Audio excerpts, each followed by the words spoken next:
बहुत पुराने समय की बात है। एक बहुत ही गरीब स्त्री ने एक सुंदर लड़के को जन्म दिया। उस बच्चे के बाएं हाथ पर नीले रंग का निशान था। पंडितों के अनुसार बहुत ही भाग्यशाली बच्चा था। उसके जन्म के साथ ही गांव के विद्वान पंडितों ने भविष्यवाणी की कि यह बच्चा 14 साल की उम्र में एक राजकुमारी से विवाह करेगा और इस राज्य का एक महान सम्राट बनेगा। समय का पहिया निरंतर घूमता रहा और एक दिन इसी राज्य का राजा शिकार खेलने के लिए निकला।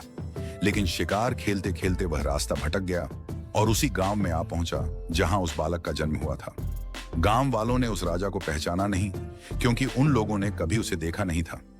गांव वालों से बातचीत के दौरान ही एक बुजुर्ग ने बातों बातों में राजा को बताया कि कुछ दिनों पहले उनके गांव में एक ऐसे बच्चे का जन्म हुआ है जो 14 साल की अवस्था में इस राज्य के राजा की लड़की से विवाह करेगा। राजा को यह बात सुनकर बहुत गुस्सा आया, क्योंकि कुछ दिन पहले ही उसके घर एक कन्या का जन्म हुआ था। राजा बहुत ही घमंडी और क्रूर स्वभाव का व्यक्ति था। राजा ने सोचा कि क्यों ना मैं उस गरीब औरत को कुछ धन देकर उसका बच्चा उससे ले लूं और उसका काम तमाम कर दूं, तो ना ही वह भाग्यशाली बच्चा रहेगा और ना ही मेरी राजकुमारी से विवाह कर पाएगा। वह गांव के उस बुजुर्ग से बोला, बाबा तुम मुझे उस औरत के पास ले चलो। बूढ़े आदमी ने राजा को उस बच्चे की मां के पास ले गया।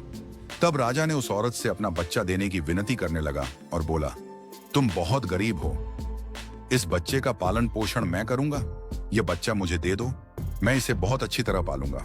उस गरीब औरत ने अपना बच्चा देने से साफ इनकार कर दिया। तभी राजा उसे बहुत सा धन देते हुए बोला, इस धन से तुम अपना जीवन यापन करना और जब यह तुम्हारा बेटा बड़ा हो जाएगा तो मैं खुद इसे तुम्हारे पास भेज दूंगा। गरीब मां ने सोचा, क्योंकि यह बहुत ही भाग्यशाली बच्चा है, इसीलिए यह अमीर आदमी इसे लेने मेरे घर आ पहुंचा है। शायद यही ईश्वर की इच्छा है। बहुत सोच विचार के बाद उस गरीब औरत ने दुख ही मन से अपना बच्चा राजा को दे दिया। राजा उस बच्चे को लेकर वहां से चल दिया। वह चलते चलते जब एक नदी के किनारे पहुंचा तो उसने उस बच्चे को एक संदूक में डालकर बहते हुए पानी में छोड़ दिया। उसने सोचा कि दम घुटने से बच्चा इस संदूक के अंदर ही मर जाएगा।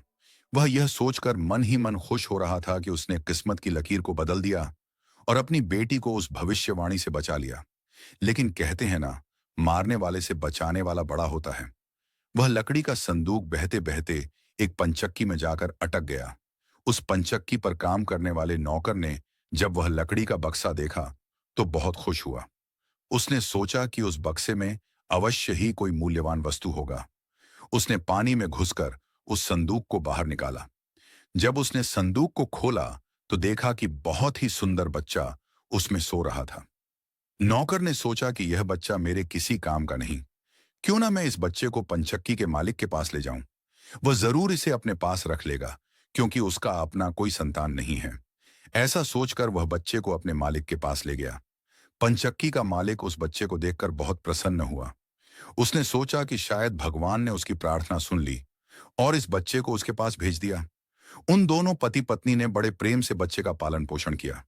समय के साथ बच्चा बड़ा होता गया। बच्चा बहुत ही सुंदर था। जब उसे कोई देखता तो देखता ही रह जाता।